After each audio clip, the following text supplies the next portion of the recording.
আপনি লক্ষ্য করবেন আমার আশেপাশে যতগুলা বাইকার আছে সবার মাথায় হেলমেট,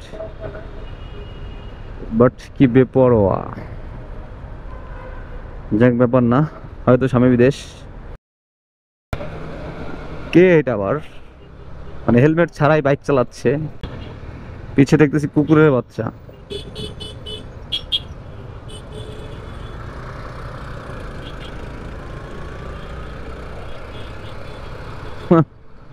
তো খুবই বেপরোয়া মনে হচ্ছে দেখে, কোনো হেলমেট নেই মাথায়।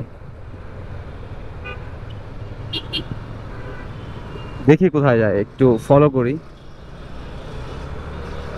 ঘাড় টান দিয়ে বের হয়ে গেল, বাহ।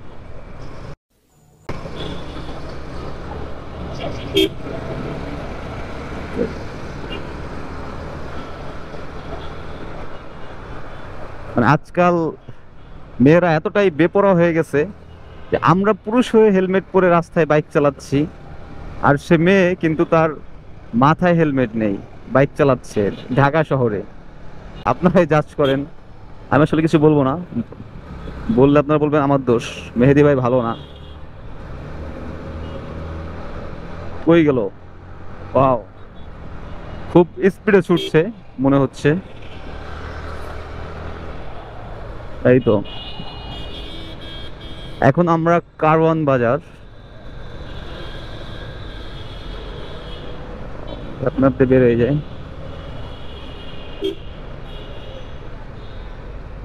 জ্যামে পড়ে গেলাম।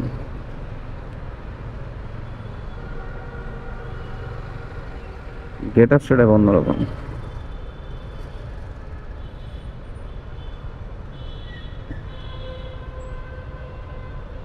দেখছ অবস্থা, প্রতিটা বাইকারের মাথায় হেলমেট, একটু লক্ষ্য করলে দেখতে পারবেন। দেখেন কতগুলা বাইকার সিরিয়ালে, সবার মাথায় হেলমেট, বাট তার মাথায় কোনো হেলমেট নাই।